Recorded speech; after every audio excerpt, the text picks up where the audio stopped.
제자가 본 것을 다른 제자는 또 못 볼 수도 있고, 그리고 약간의 어떤 시각차 그것이 좀 있을 수 있다는 생각이 좀 듭니다. 그래서 이것은 같은 사건의 내용을 우리가 생각을 한다고 하고 오늘 본문의 말씀을 통해서 같이 생각하고 오늘 나누도록 하겠습니다. 이제 예수님이 행하신 기적의 11번째 사건인데요. 이 내용은 다른 것이 아니라 백부장이 있었는데 그 백부장에 하인이 있었어요. 근데 그 하인이 중풍병에 들었습니다. 가장 무서운 병은 어떤 병이라고 했습니까? 지난번에 말씀드렸지만 문둥병이었어요. 이스라엘에서는 하나님께서 진노하셔서 벌을 내리셨다 생각할 정도로 가장 고칠 수 없는 병으로 생각하는 것이 문둥병입니다. 그리고 그 문둥병은 어때요? 사람으로부터 사회로부터 분리가 되어서 진 밖에서 살아야 하는 그런 고통을 안고 있습니다. 그런데 그 다음으로 고치기 어렵다 생각하는 병이 무엇이냐면 중풍병이에요.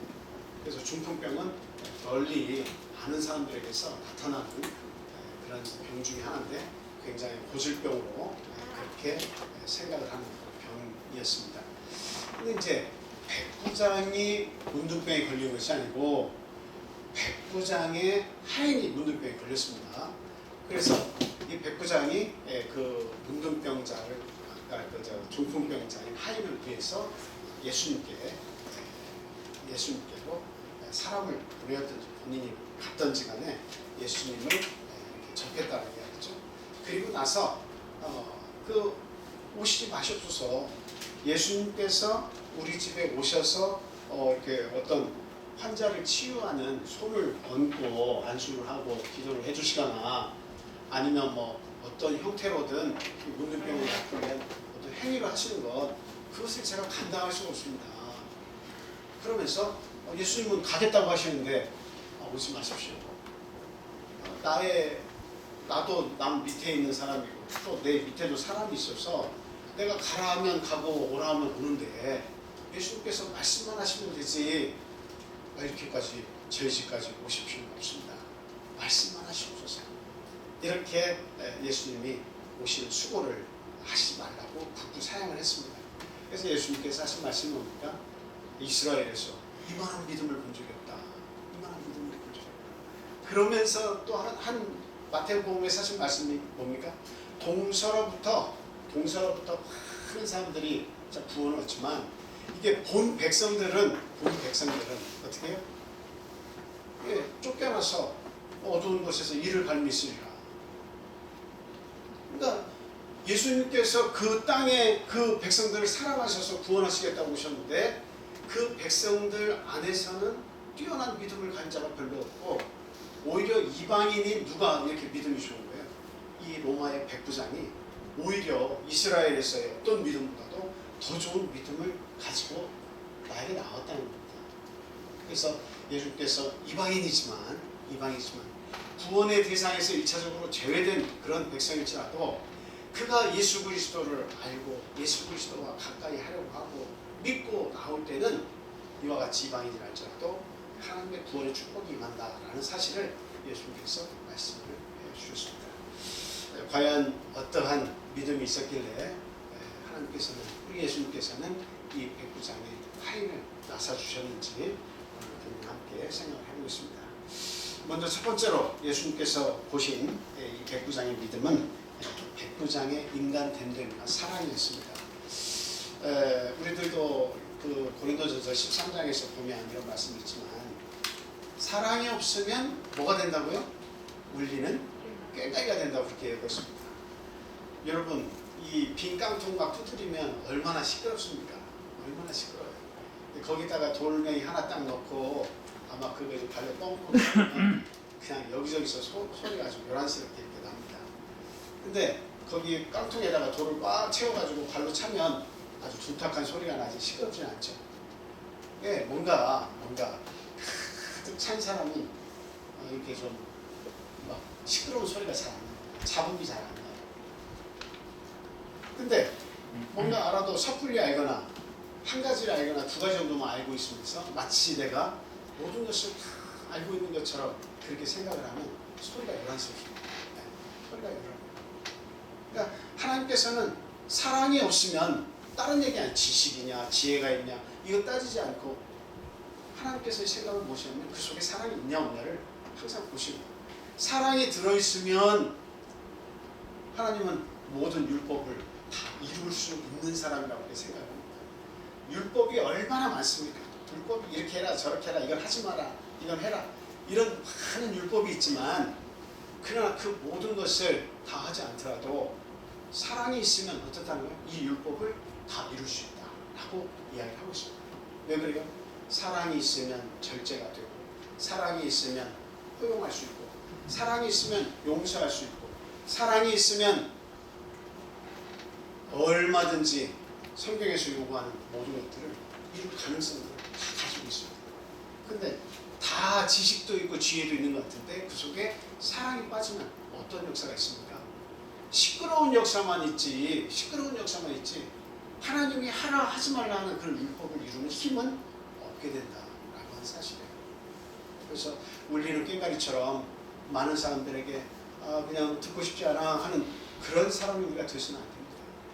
온전히 그 사람이구나, 그 안에 사랑이 있구나, 그 사람을 배우고 싶다, 그 사람을 존경하고 싶다, 그 사람과 함께하고 싶다, 내 인생길에 친구로 삼고 싶다 하는 그런 마음이 들 수 있도록 우리는 무엇보다도 사랑을 내 안에서 키워가는, 열매화시킬 수 있는 그런 성도가 다 되어야 되겠습니다.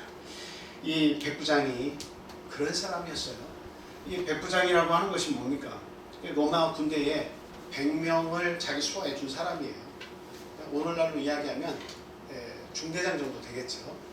저도 이 전차부대에 있어 보니까 본부 중대는 한 120, 30명, 140명 정도, 1년반, 2년반, 70명, 80명에서 70명, 80명 이렇게 있으니까 140명 정도 이렇게 거느리는 중대장 정도로 그렇게 생각하면 되겠습니다. 자기 밑에 100명에서 140명 뒀다. 여기는 백부장이라고 했으니까 100명을 준 거죠. 근데 100명을 준 것도 어떻게 보면 어떤 권위를 가지고 있는 거죠.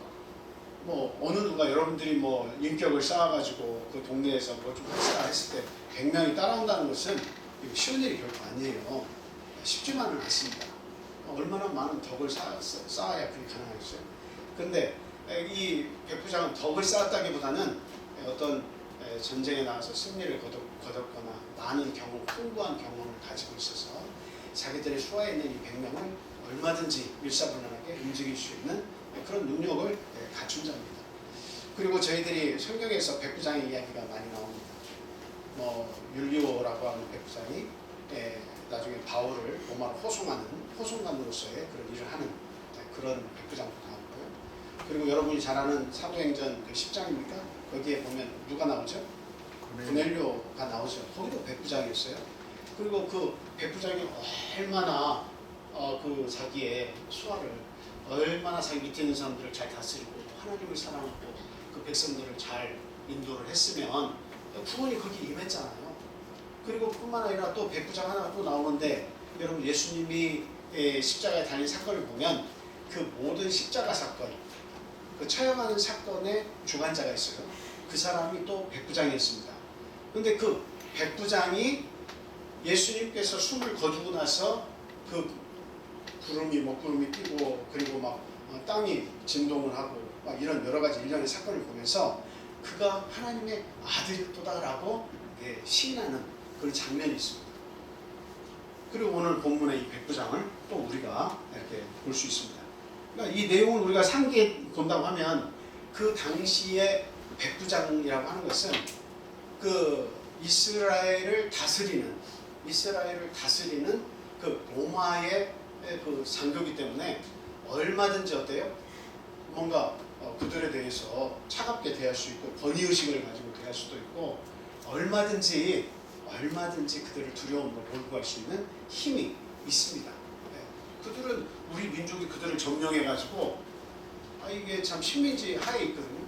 그러니까 얼마든지 우쭐하는 마음으로 그들이 선생이면 뭐 어떻고 또 종교 지도자면 어떻고 얼마든지 자기의 뜻을 이렇게 내세워서 상대를 잠잠케 할 수 있는 그런 힘이 있었단 말입니다. 근데 그런 위치에 있었던 사람임에도 불구하고 이 사람이 자기 수하에 있는 사람을 어떻게 해요? 예, 그 중풍병이 들었을 때에 그 사실을 가지고 그냥 지금 이제 중풍병이 들었으면 그 인생 끝난 거 아니냐? 어디 다른 빈방 멀리 떨어진 그런 방에다가 그를 보내서 먹는 거나 챙겨주고 나중에 참 더 이상 가망성이 없다고 했을 때는 어디 이제 좀 죽음에 이르게 되거든 밖에다 버려라, 묻어줘라, 뭐 이렇게 할 수도 있는 거 아니겠습니까?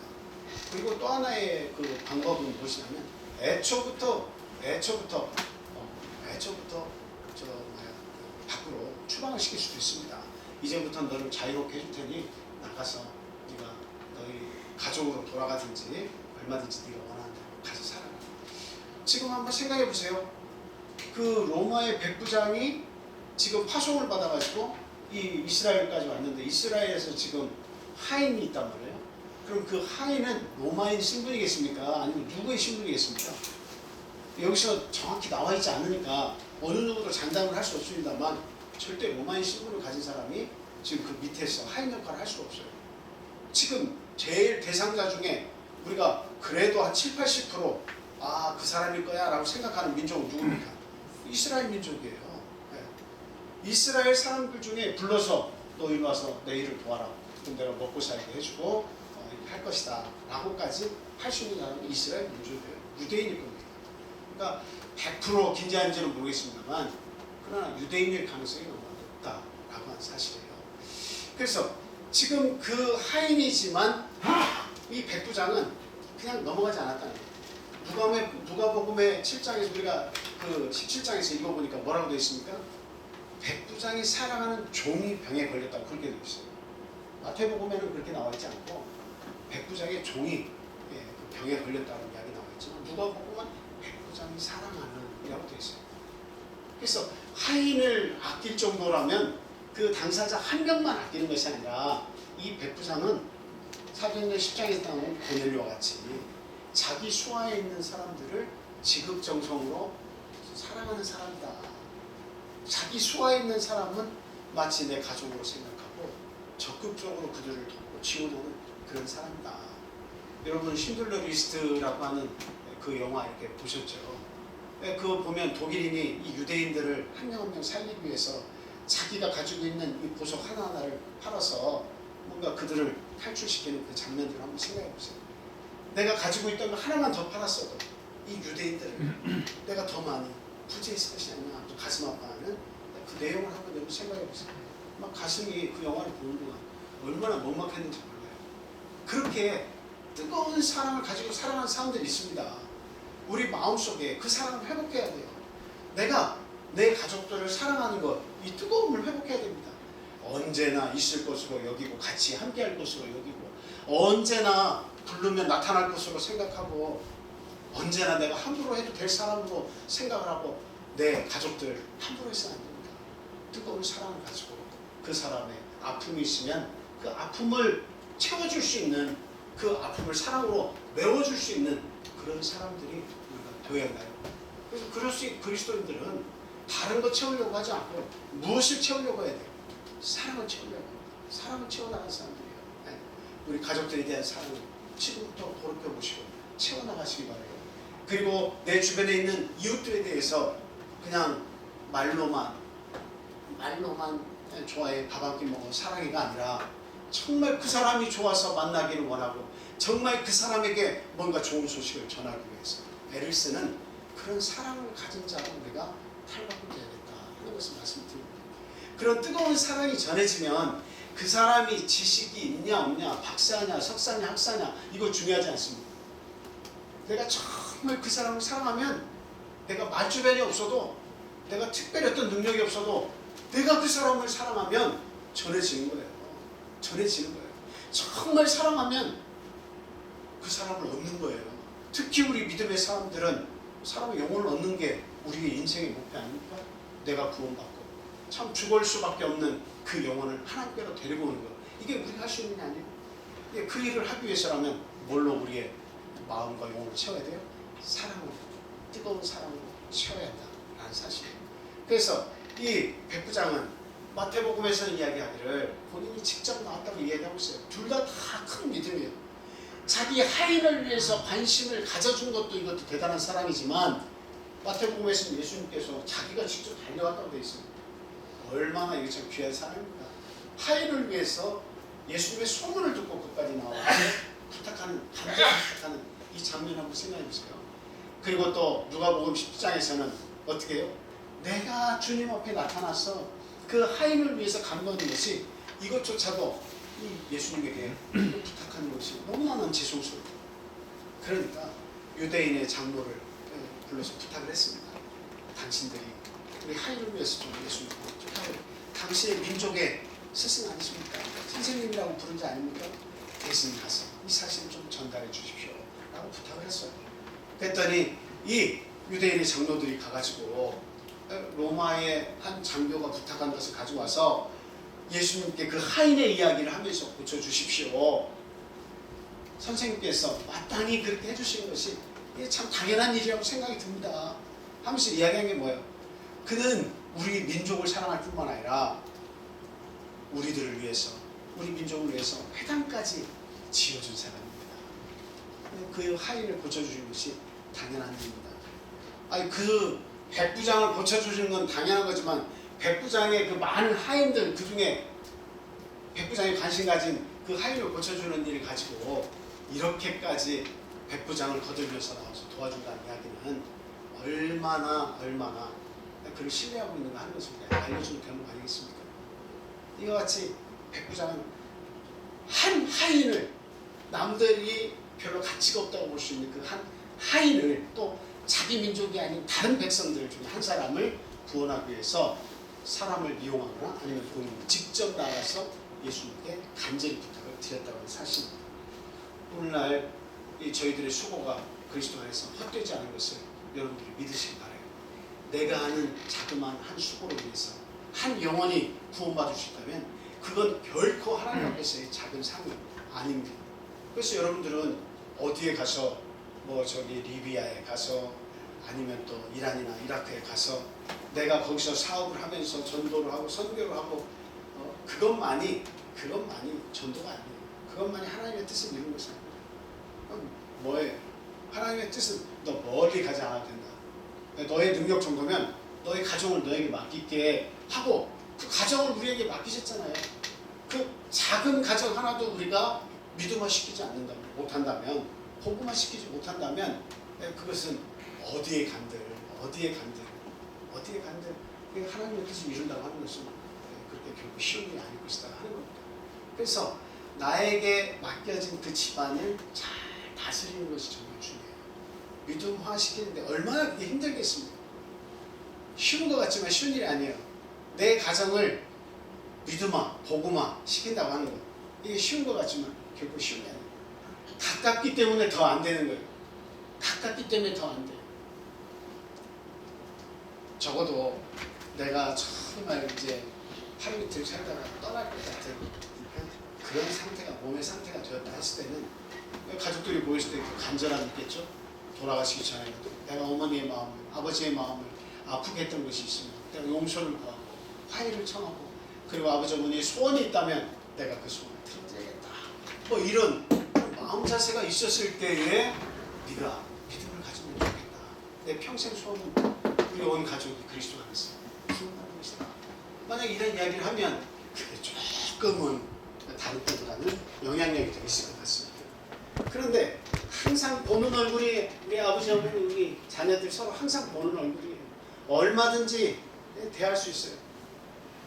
그리고 아버지 어머니가 하시는 말씀쯤은 잔소리와 같아요. 이제 나도 성인이 됐어요. 내가 선택할 권리가 있어요. 이전에 어렸을 때는 그냥 윽박질러서 어쩔 수 없이 그거를 따라와서 내가 믿음착을 했지만, 이제 내가 많은 책들을 접하고 종교 서적도 접해보니까 구원에 이르는 방법이 꼭 한 가지만 있는 게 아니더라. 이제부터는 내가 선택해서 내 믿음 가지고 내 구원을 이루겠습니다. 머리가 좀 컸다고 아버지 어머니의 그런 지식과 아버지 어머니가 가지고 있는 지혜와 그런 모든 것들에 대해서 어설프게 생각하면서 내가 이제는 내 인생 개척하고 내 구원 내가 이루겠다라는 그런 식으로 가는 경우가 많이 있습니다. 전부하기가 사실 어려워요. 그렇지만 포기해서는 안 됩니다. 내 가족 아닙니까? 하나님께서 우리에게 주신 가족 아닙니까? 내 아내, 내 남편 아닙니까? 그리고 고생해서 낳은 내 자녀가 아닙니까? 그 자녀들이 마지막에 영원한 그 구원을 상실해서 영원한 지옥 속에서 헤어날 수 없는 그 고통 가운데서 영원토록 살 것을 한번 생각해 보세요. 물론 내가 천국에 가서는 아무런 부담도 없습니다. 아무런 죄책감도 없습니다.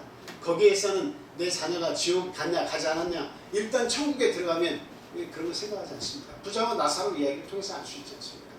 천국에 가면 또 우리가 생각할 때 부자가 있는 것이 아니고 가난한 자가 있는 것도 아니고, 그리고 거기에 가면 고아가 있는 것도 아니고, 그리고 과부가 있는 것도 아니고, 호랑이가 혼자 있는 것도 아니고, 거기는 가족이 왔다고 해서 우리 가족만 막 손잡고 뛰면서 우리 모두 구원받았네. 여기는 혼자 고아가 돼서 혼자만 구원받았는데, 부모 다 상실했는데, 지옥으로 보냈는데 우리 가족만 구원받았는데, 이런 역사가 없습니다. 하나의 또 다른 체계가 형성이 돼서 가장 기뻐하고 감사할 수 있는 그런 세계가 이루어집니다. 하나님은 그런 자들, 구원 얻은 그런 자들을 하나님 찾으시는 거예요. 근데 중요한 것은 이 땅에 사는 동안 가족을 주신 이유가 뭐냐 하는 거예요. 그것은 다른 것이 아닙니다. 함께 도우라는 거예요. 함께 즐거워하고 함께 도우라는 거예요. 그리고 이 나라, 이 중요하고 이렇게 영원하고 이렇게 소망이 있고 감사가 있고 기쁨이 넘치는 이 나라에 함께 들어와서 살아라. 그래서 그러기 위해서 서로 도우라는 겁니다. 그거 외에는 없어요. 그러니 우리가 우리의 가족을 정말 내가 어떤 그 관심 속에서 내 마음에 들지 않는다고 해서 그 관심 속에서 제외시켜서는 안 됩니다. 그래서 언제까지나 내게 속해 있는 우리의 가족들을 정말 내 말을 듣든 안 듣든 내 평생 소원 죽을 때까지 포기하지 않고 어떻게 해야 됩니까? 그 가족들의 이름을 부르면서 하나님께서 구원을 주시라고 우리가 함께 기도를 해 나가야 된다는 사실이에요. 때가 되면 반드시 그 부모가 떠나는 순간에라도 하나님은 마음을 움직여서 구원을 해주실 줄 믿습니다. 그것을 위해서 우리가 사는 거예요. 이게 영혼을 위한 사랑 아니겠어요? 내가 누군가를 사랑한다 했을 때 그 사람 사랑하는 것이 물질적으로만 후원하고 그 마음을 기쁘게만 해주고 그가 소원하는 거 소원 들어줬다고 해서 그것이 진정한 사랑이라고 다 말할 수 있습니까? 그 영혼을 상실해버렸는데, 내가 그 영혼을 지켜주지 못했는데 그 영혼을 지옥으로 보낼 수밖에, 관심 바뀌고 너무나 강해서 내가 손 못 대 하고 두 손 두 발 다 든다면 그 영혼을 사랑한다 말할 수가 없는 것입니다.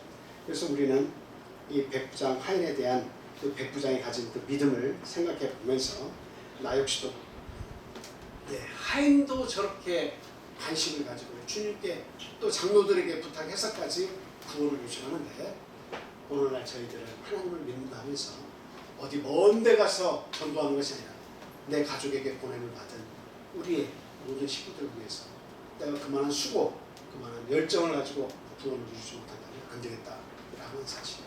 절대로 포기하지 않고 뜨거운 사랑으로 우리의 가족을 껴안고 돕는, 또 내 이웃을 사랑하고 그 영혼을 구하는 저와 여러분이 되시기를 바랍니다.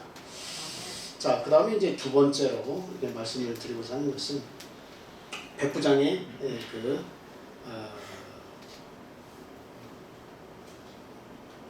절대적인 그 겸손, 백부장의 절대적인 겸손을 예수님께서 보셨다. 그리고 놀라셨다 하는 사실이죠. 이게 겸손은 대단히 사랑과 더불어서 중요한 덕목입니다. 겸손한 사람은 많이 배우더라도 제대로 배워요. 근데 겸손하지 못하면 자기의 지식과 지위로 끝나는 경우가 많이 있습니다. 겸손한다고 하는 것은 열려있다는 것이고, 교만하다고 하는 것은 닫혀있다고 하는 것입니다. 남이 누군가가 자신을 위해서 베푸는 그러한 중요한 정보도 있습니다. 그냥 교만하면 내 마음이 닫혀있으니까 내 것으로 만족하고 내 것으로 됐기 때문에 상대방의 것을 받아들이지 않는 거예요. 열리지가 않습니다. 그럼 끊임없이 자기가 살아온 경험과 지식으로만 살아야 돼요. 그러나 겸손하면 열려있는데 그 열려있는 틈에 누군가의 지식만 나에게 들어오는 것이 아니라 겸손한 자에게는 어떤 것도 들어온다는 것을 오늘 본문을 통해서 알 수 있습니까? 하나님의 구원이, 하나님의 사랑과 구원이 열려있는 겸손한 자에게 들어올 수 있다고 하는 것을 우리에게 가르쳐주고 있는 거예요. 겸손한 자가 하나님의 말씀을 받습니다. 겸손한 자가 그 믿음을 가지게 되는 거예요.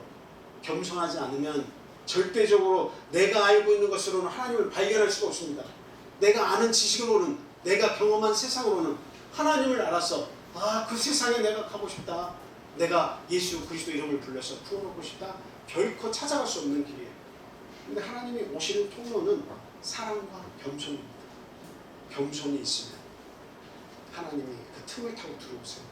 누군가를 통해서 하나님의 말씀을 전달해 주시고, 누군가를 통해서 이 자리로 이끄셔서 하나님 앞에 무릎 꿇게 만드시는 거예요.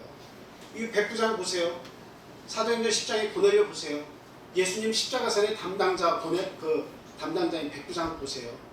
그리고 그 사울을 호송하던 호송관 율리오 백부장을 한번 보세요. 다 겸손했습니다. 그리고 이스라엘 백성들을 치리하는 그런 로마의 장교였지만 얼마나 그 수하 있는 사람들을 다 사랑하고, 그리고 있는 그대로의 사건을 정확히 보고 거짓 보고하지 않고 자기 스스로가 있는 그 사실을 보고 전달을 했는지 한번 잘 보세요. 정직하며 자기가 와서 다스리는 파송된 장교로서 타 민족을 다스릴 때에 그들을 함부로 하지 않았습니다. 자기 식솔들을, 자기의 가족들 사랑하는 것 같이 사랑을 했습니다. 하나님을 알려고 노력했습니다. 그 민족을 이해하려고 얘기했어요. 노력을 했어요. 그리고 그 민족이 있는 그 하나님을 자기도 믿어보려고 애를 많이 썼던 사람들이에요. 하나님의 이와 같이 겸손한 자를 하나님 기뻐하시고, 또 그들의 요청을 들어주실 뿐만 아니라 그들과 그 나머지 삶을 함께 하십니다. 일생일대의 장교가 되어서 백부장이 되고 천부장이 되는 그 놀라운 경험을 하는 것도 참 자기에게 굉장한 비전이고 꿈이었을 수 있습니다. 그러나 하나님을 알아서 해필이면 내가 이 유대민족이 있는 이 이스라엘로 파송을 받아가지고 그 민족에 있는 하나님, 민족이 믿는 그 하나님을 알아가지고 그 하나님을 영접하고, 그리고 그 하나님을 믿고 그 민족들과 동화돼서 살아가면서 이렇게 살았다는 그 내용을 보면 이건 참 겸손하지 않고는 그렇게 할 수 없는 일이다 하는 겁니다. 보통 저희들은 남보다 조그만 거라도 하나 더 가지고 있으면 참 생색을 내려고 합니다. 뭐 하나 조금만 남보다 더 나은 지식을 가지고 있으면 생색내고 싶어 합니다. 남보다 조금 더 어떤 문제를 풀 수 있는 지혜가 있으면 그것을 가지고 다른 사람보다 내가 좀 더 낫다고 하는 것을 이렇게 알리려고 하는 그런 경향이 우리 모두에게 있습니다. 근데 그런 마음의 상태로는 하나님 내 마음 상태를 못 들어오십니다. 내가 알고 있는 지식으로는요, 그 예수님만 믿는 것이 구원의 방편이 아닙니다. 선을 통해서 자기의 마음을 수양하고, 그리고 병을 고칠 수도 있고, 예수님만 고치는 것이 아니고 선을 통해서도 병을 고칠 수가 있고, 그리고 또 박수를 막 치고, 그 모임이 광명회라고 하는 광명 모임은 그냥 막 만나면 박수를 많이 칩니다. 둥그렇게 앉아가. 그리고 자기의 병을 이야기합니다. 그리고 나서 막 하하하하 억지 웃음을 웃어대면서 그게 진짜 웃음으로 바뀔 때까지 하하하하 보면서 서로 웃어요. 그 모임 자체가 웃음을 통해서 박수를 치면서 감사하는 마음을 되찾고 광명을 되찾자는 거예요. 그래서 매번 모이면 하하하하 막 웃는 거예요. 그러니까 꼭 병을 고치는 것이 하나님께로 가야만 병을 고치는 것이 아니라 어느 정결 집단에 가도 다 구원은 있습니다. 자기의 지식을 가지고 자기의 경험을 믿고 그거 안 버린다고요. 온 우주에 많은 신이 있다 할지라도 이와 같이 우리의 내세에 대해서 명확히 이야기하고 있고, 천지 만물을 어떻게 만드셨는지에 대해서도 명확히 계시하고 있는 이와 같은 경전을 우리에게 주신 그 하나님, 그 하나님보다 더 나은 신들은 없어요. 신들이 많이 있지만 결코 하나님보다 더 나은 신은 없습니다. 그리고 역사가 증명을 합니다. 많은 역사들이 증명을 하는 거예요. 예수 그리스도가 실제로 왔다가 이스라엘 민족 가운데 왔다가 십자가에 체험 당하셨고, 그리고 부활하신 사건에 대해서 많은 역사가들이 그것을 검증하고 뒷받침하고 있다는 거죠. 성경이 베스트셀러가 그냥 나온 때부터 베스트셀러가 된 것은 이루 말할 수 없고 모든 유럽 국가며 어디며 이 복음이 번역이 돼서 안 들어간 곳이 없다고 하는 것을 생각해 보면 얼마나 그 힘이 큰가. 또 얼마나 많은 기독교인들이 죽어가면서 이 복음을 지키려고 애를 썼습니까? 그 사건을 보더라도 이 기독교 이 구원이라고 하는 것은 쉽게 볼 일이 아닙니다. 그래서 우리는 무엇보다도 예수를 믿음을 통해서 예수님 선택하고 믿음을 선택했다면 겸손해질 수 있도록 노력해야 합니다. 겸손해질 수 있도록 노력해야 합니다. 겸손은 하나님께로 가까이 갈 수 있는 징검다리 역할을 합니다. 그래서 백부장은 이와 같이 당시 사회적 신분이 대단한 위치에 있었지만 결코 그것이 자기를 좌지우지 않았다는 겁니다. 자기의 하인을 위해서 이런 수고를 마다하지 않을 정도로 자신은 그 하인과도 대등하고 오히려 하인을 섬기는 입장에서 겸손해져서 사람 앞에 겸손하고 그리고 그 타민족을 다스리는 입장으로 왔지만 타민족 앞에서 그들을 배우고 겸손했다는 거죠. 결국 하나님이 이 백부장과 같은 그런 겸손의 믿음을 보시면서 칭찬하실 수밖에 없었다라고 하는 사실입니다. 그리고 마태복음이나 누가복음에서 이게 양쪽에서 다 사건의 표현은 좀 다르지만 둘 다 거기 보면 무엇을 얘기하느냐. 예수님께서 내가 가겠다, 내가 고쳐주겠다 지금 다 얘기하고 계신 거예요. 그 거리가 그렇게 멀지 않았다고 이야기합니다. 내가 가서 고쳐주겠다. 그 말은 뭐예요? 예수님이 생각하실 때 대부분의 다른 사람들은 예수님 손을 붙잡고 좀 빨리 좀 오십시오. 빨리 좀 오셔가지고 손도 얹어주시고 같이 기도해 주세요. 나을 게 아닙니다. 그러니까 대부분의 보통의 지식과 경험으로 생각할 때 예수님을 능력 있는 종교 지도자나 아니면 뛰어난 선생님으로 생각했을 때 어떻게 주길 바라신 거예요?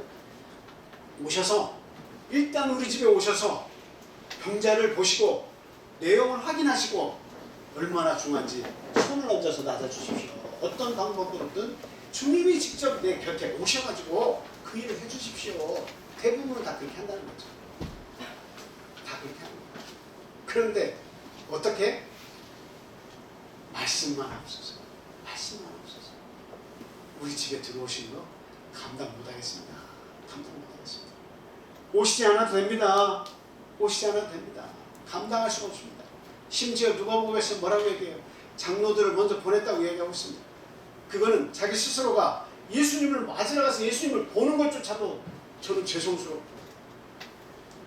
너무나 참 어찌 할 바를 모르겠습니다. 감당 불가능입니다. 예수님께 이런 하인을 고통을 내가 직접 말씀드린 것도 너무 죄송스럽습니다. 그러니 우리 유대인의 종교 지도자를 보낼 테니 당신들의 선생이 아닙니까? 그러니 말씀을 들으시고 받게 해주십시오. 그래서 예수님이 오시는 길목에서 또다시 예수님이 오신다는 소식을 접하고 자기의 벗들을 보내서 절대 오시지 말게 해라.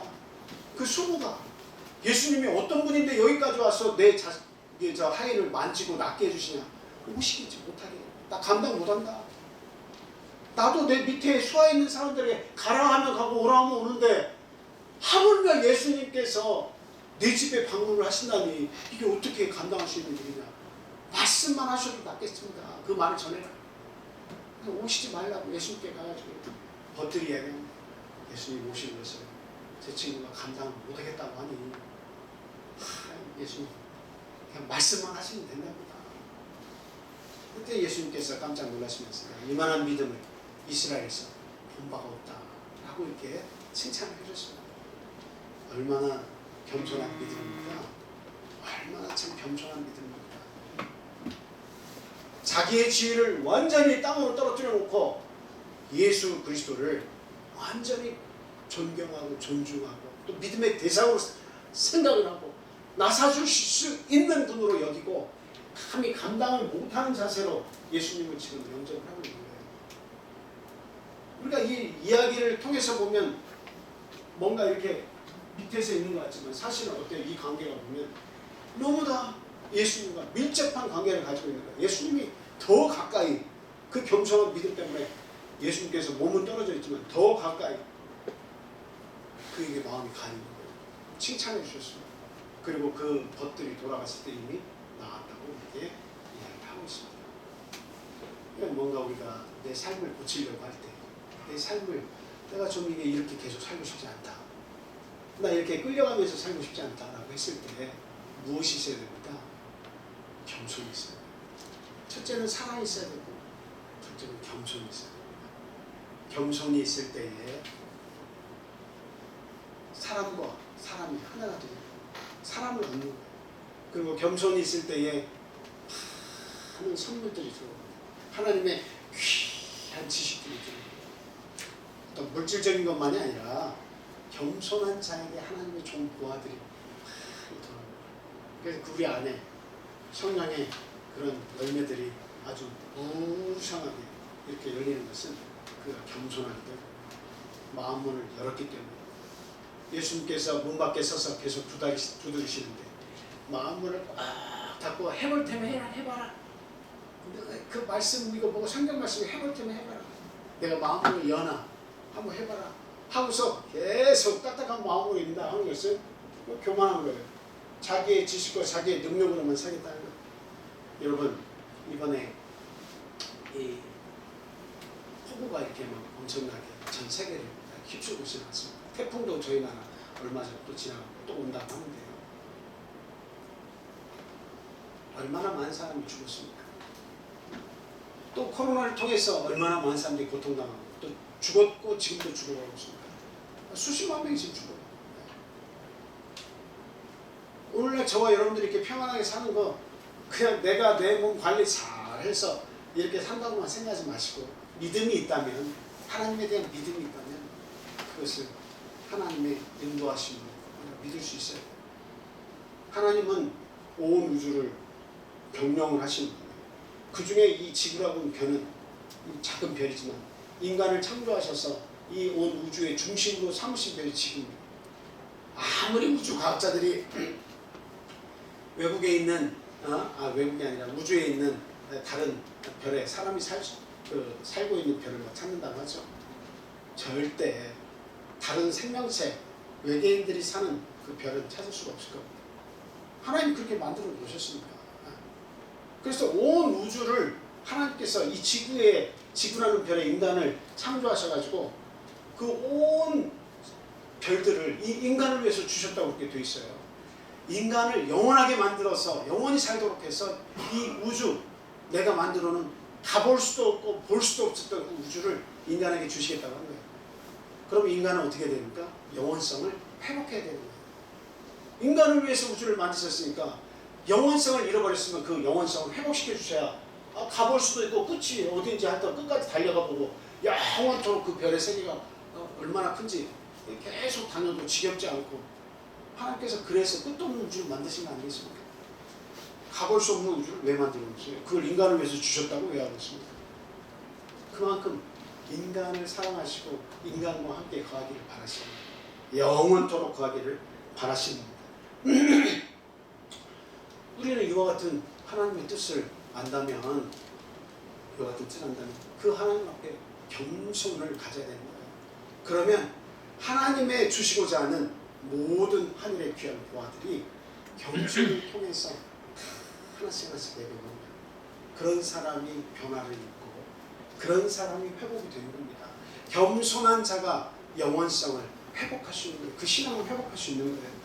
그래서 우리는 이 백부장이 그냥 우리 예수님께서 자기 집에 오시는 것조차도 그것이 감당하기 어렵다고 할 정도로 자신의 자리를 연연하지 않고 자기가 예수님보다 더 밑으로 떨어져서 그를 섬기며 믿음의 대상으로 삼고 구원을 요청하는 이 백부장처럼 우리의 삶도 역시 겸손한 모습으로 또 낮아지고 또 낮아질 수 있어야겠다 하는 말씀을 드립니다.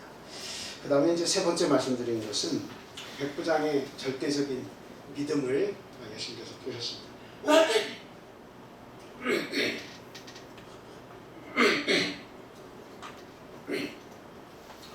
우리가 이 세상에서 보는 것은, 내가 눈으로 보고 확인하는 것은 믿었다고 말하지 않습니다. 내가 봤어요. 내가 미국 가보니까 미국 대륙 있대? 내가 밟아서 보니까 있어. 그거는 믿는 게 아니에요. 그거는 뭐예요? 확인하는 거, 확인하는 거, 확인한 거, 내가 확인했어, 있어. 나는 그걸 믿어라고 하는 거는 이미 그거는 그 믿음이 아니죠. 내가 봤는데 믿고 사시고 할 게 없어요. 그건 있는 거예요, 존재하는 거예요. 우리는 눈에 보이는 것을 지금 믿는 것이 아닙니다. 뭘 믿는 거예요? 보이지 않는 것을 우리는 믿는 거예요. 예수께서 도마에게 말씀하셨잖아요.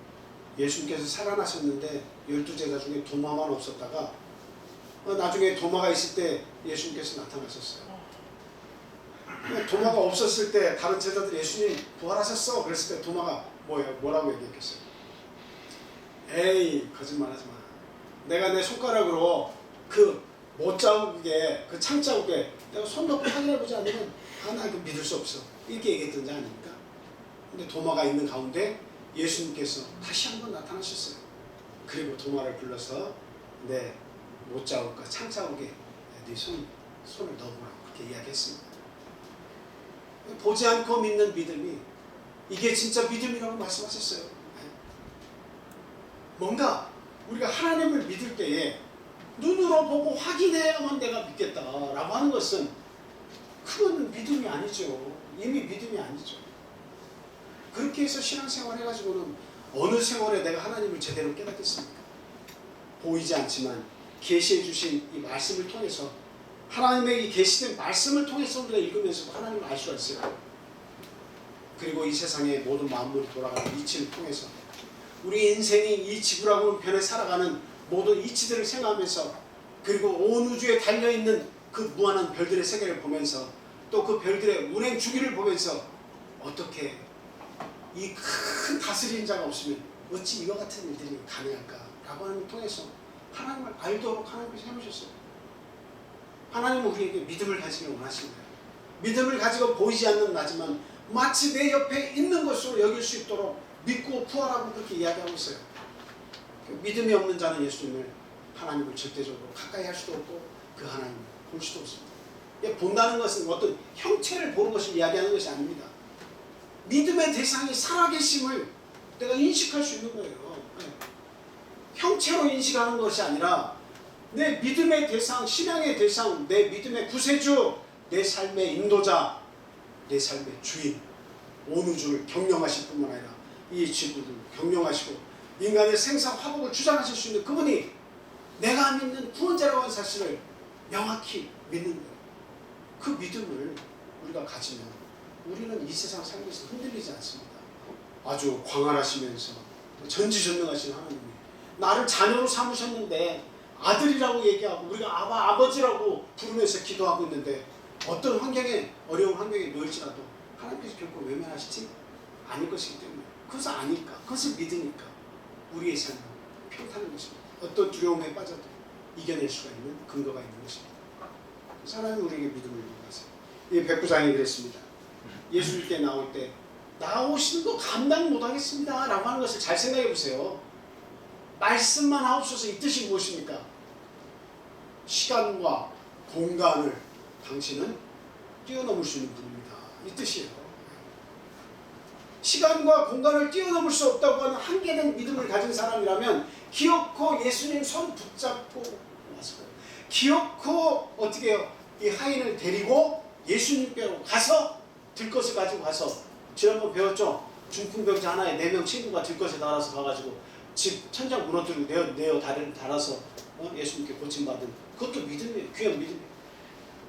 그것처럼 시간과 공간의 제약을 받을 수밖에 없다고 생각하는 정도의 믿음이라면 하인을 데리고 가든지 예수님을 모시고 오든지 둘 중 하나 해야 하는 거예요. 그런데 참 놀랍게도 이 로마의 군대 장관인 백부장은 예수님 감당 못합니다.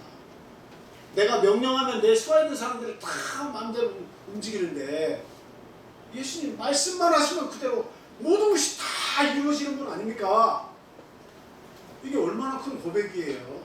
얼마나 큰 고백입니까?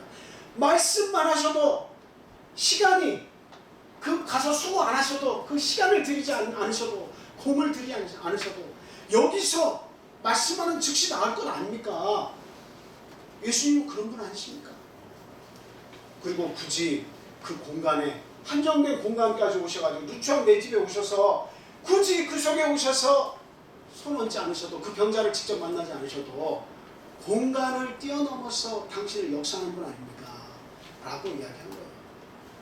그러니 예수님께서 이스라엘에서 이만한 믿음을 보지 못했다고 하시면 알겠습니다. 말씀만 하옵소서. 제가 이렇게 나가서 말씀드리는 것도 감당 못할 것 같고 그냥 오셔가지고 하는 건데 감당 못할 것 같아요. 그 자리에서 말씀하시면 난 맞는데 어찌 우리 집까지 오신다고 합니까? 그거는 당신의 역사하는 힘을 축소시키는 게 아닙니까? 자기는 그렇게 생각해요. 말씀으로만도 치유가 가능한데 오시지 마십시오. 당신은 그런 분입니다. 이 고백이 얼마나 이 백부장의 믿음이 큰다.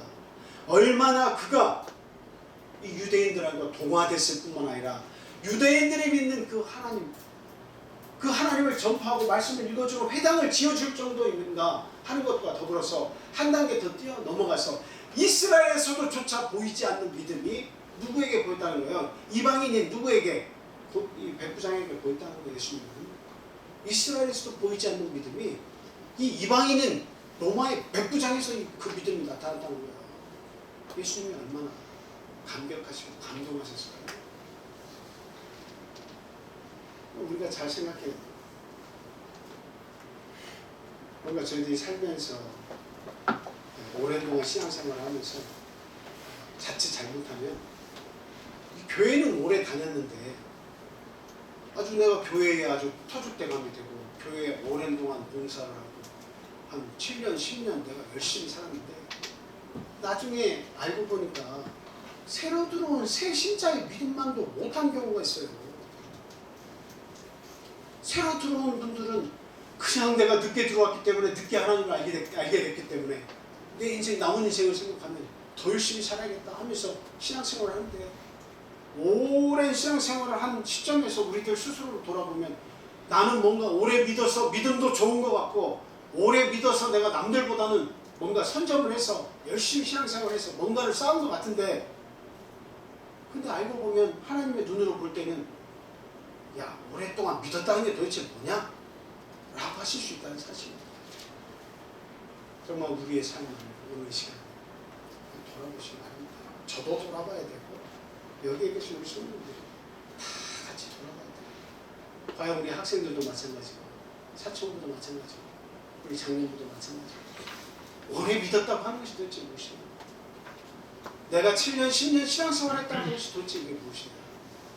과연 나는 이 백부장만한 그 믿음의 100분의 1 같은 그런 믿음을 내가 가지고 사는가? 어떤 일을 할 때 하나님을 인식하고 하나님을 믿으면서 내가 이 일을 해결하려고 하는 것이냐? 하나님이 우리 가족의 후원자 되심을 확실하게 믿는 것이냐? 나는 그거 믿고 손해를 보더라도 그런 선택을 하며 하나님을 더 잘 믿기 위한 선택을 하면서 내가 살아가고 있는 것이냐? 한번 생각해 볼 일입니다. 우리가 안식일을 기억하고 지키지만 이 안식일을 통해서 하나님의 무한한 사랑과 공급 모든 좋은 것을 하늘로부터 보화를 주십니다. 과연 나는 이것을 얻기 위해서 정말 내가 손해를 선택하면서라도 하나님이 주시는 그 보화를 원하고 있는가 하는 것을 우리 같이 생각해 봐야 됩니다.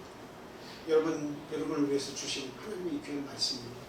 땅에 떨어져서 혹은 내 마음에 있다 할지라도 새가 마귀가 와서 그것을 쪼아먹고 그리고 내 마음속에 이 세상의 자랑 또 이 세상에서 염려와 근심, 걱정 그런 것 때문에 하나님의 말씀을 뿌리를 못 내고 이게 다 사라져가는 것은 아닌지 한번 생각해 보시고 그러면서 내 마음이 하나님의 말씀을 받을 수 있는 옥토로 바뀌기를 위해서 힘쓰고 기도해야겠습니다. 하나님의 말씀이 떨어지면 들을 귀 있는 귀를 나에게 주셔서 하나님 그 말씀, 복음의 말씀, 복된 말씀을 들어서 내가 그것을 귀하게 여기고 뿌리를 내리도록 내가 함께 하나님께 기도하는 자들이 해달라고 우리는 구해야 되겠다라고 하는 사실입니다. 누가복음 17장 6절 말씀 좀 읽어드릴게요. 너희에게 겨자씨 한 알만한 믿음이 있었다면 이 뽕나무더러 뿌리가 뽑혀 바다에 심기우라 했을 것이요 그것이 너희에게 순종하였으리라. 마태복음 17장 20절 말씀 읽어드리겠습니다. 믿음이 한 겨자씨만큼만 있으면 이 산을 명하여 여기서 저기로 옮기라 하여도 옮길 것이요 또 너희가 못할 것이 없으리라. 둘 다 한 겨자씨알 만한 믿음만 있으면 이 뽕나무를 바다에 심기우라 할지라도 바다에 뽕나무가 심길 것이다. 그게 순종할 것이라고 합니다. 그리고 여기에는 이 산을 여기에서 저리로 옮기라 할지라도 산이 움직이겠다.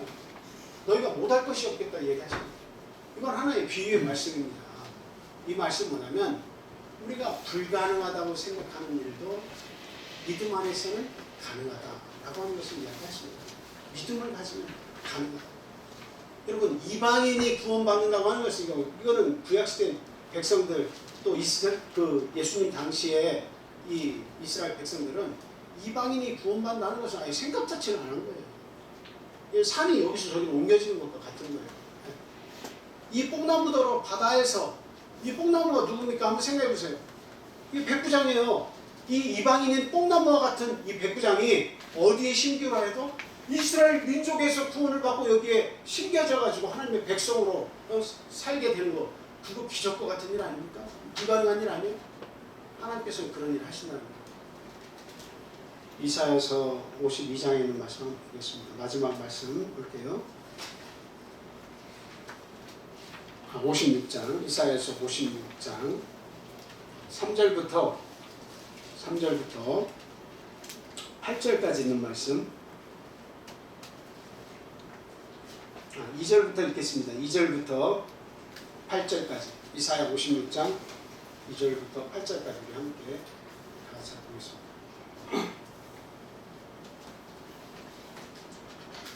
자, 좀 길지만 같이 읽겠습니다. 시작.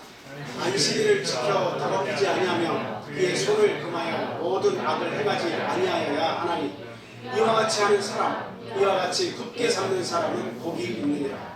여호와께 연합한 이방인은 말하기를 여호와께서 나를 그의 백성 중에서 반드시 갈라내시리라 하지 말며 고자도 말하기를 나는 마른 나무라 하지 말라.